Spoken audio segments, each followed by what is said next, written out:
Hello, welcome back to my studio. I've received a lot of questions lately about whether you should tone your canvas or painting panel. So I thought I'd look at that question a little deeper in this video.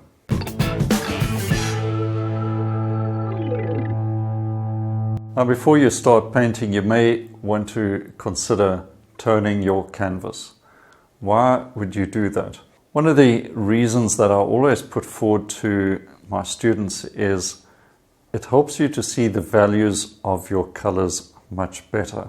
Painting onto that white canvas makes the light colors kind of disappear, especially when you're painting the sky and you may have trouble judging the values and then other light elements that might appear in the painting as well. So that's number one, because values is so important and quite difficult to get to grips with it at the start. But what about other situations where you'd want to tone your canvas? And then what color to tone it? So I've taken a panel and used various colors to tone it.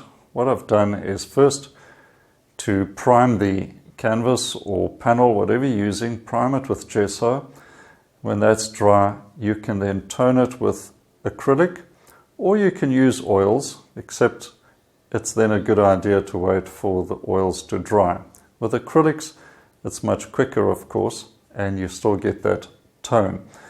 So I've used burnt sienna, I've used red, I've used orange, and a sort of grayish ultramarine to get a sort of bluish wash. Different colors of tone, and let's have a look and see what influence that does have.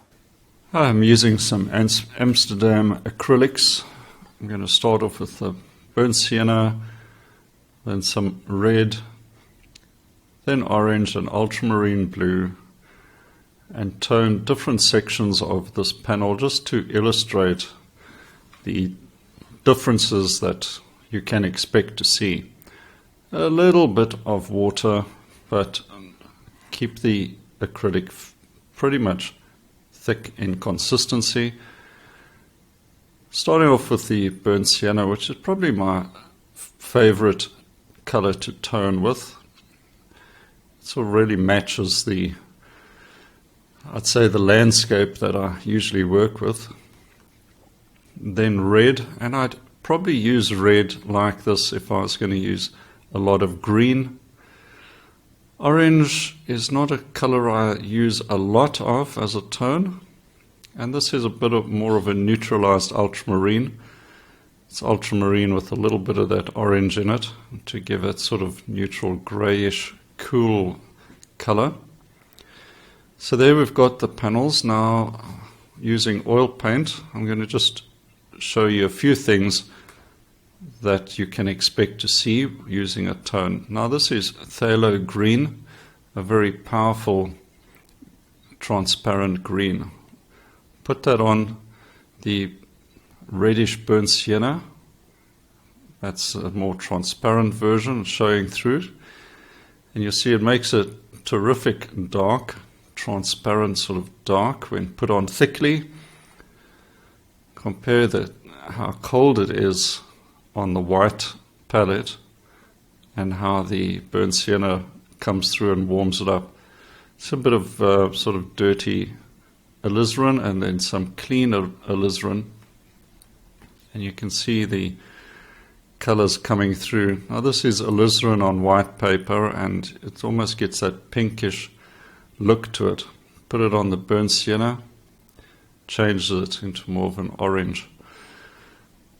Put a lemon yellow, and what I like with this is it does harmonize with the burnt sienna. Also notice how you can get that scumble broken color effect. Really very pleasing. Now the white shows through the lemon yellow and gives a different sort of vibrancy, a very cool vibrancy, whereas the burnt sienna creates a sort of warm harmony. Ultramarine on burnt sienna makes also a fantastic dark, and with the burnt sienna, alizarin and ultramarine, another beautiful transparent dark. green, what effect does, compare the green on the palette to when I put it down on the burnt sienna, and sort of that cold vibrancy is toned down with the reddish burnt sienna. I'm just playing around a bit with a bit of lemon yellow, a bit of orange, and on that burnt sienna tone you get a nice harmony. Of course, red doesn't show up as strongly as it does on white, so it's something to keep in mind depending on the effect you want. Now onto the red tone with a vibrant green, and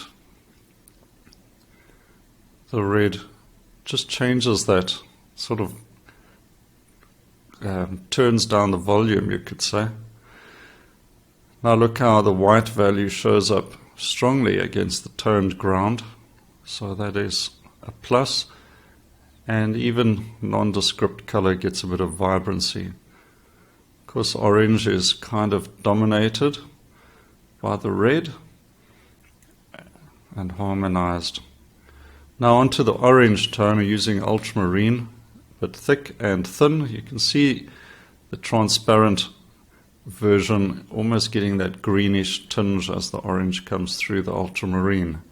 Something to think about if you're going to create water on your canvas. Now the lighter tones showing up, but look at this, the blue really popping against that orange, which is its complementary color, and even with the white in it, it really makes it stand out. So that's something you could maybe use in a sky if you wanted, for extra punch. And green toned down with that orange. Now on to the last one, the ultramarine blue, or the neutral. And a very sort of pleasing harmony, I think, for seascapes or overcast days. And it does sort of inhibit the orange a bit until you boost the orange a bit more. Of course, blue being the complement of orange. Now just a suggestion of a little seascape here, and you can see how these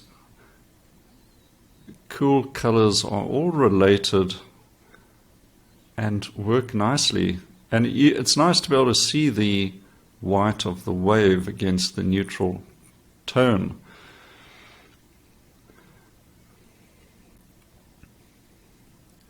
So just imagine that's the wave, this is the sea, the flat part of the sea, and notice the overall harmony that is created by the tone of the neutral ultramarine. Well, I hope that's helped to clear up the question of whether you should tone your canvas or not. Ultimately, you decide. It might influence your painting, it might not. If you paint really thick with impastos and cover the whole thing, it might not do anything for you. But then again, it's always nice to see the lights that you put on. The light colors really pop against a toned surface. So use the tone, and who knows, it might have a major effect on your painting. Do I still tone my canvases? Sure, I do. But there are other times when I don't. All I can suggest is experiment with it. Use different tones, warm tone, a cool tone, depending on the nature of your painting. And see how that works for you. And you may discover something that becomes a part of your process. Okay, if you've enjoyed this video, you found it useful, remember to give it a thumbs up. And if you haven't subscribed, do that now, and you won't miss the next video. Until next time, cheers for now.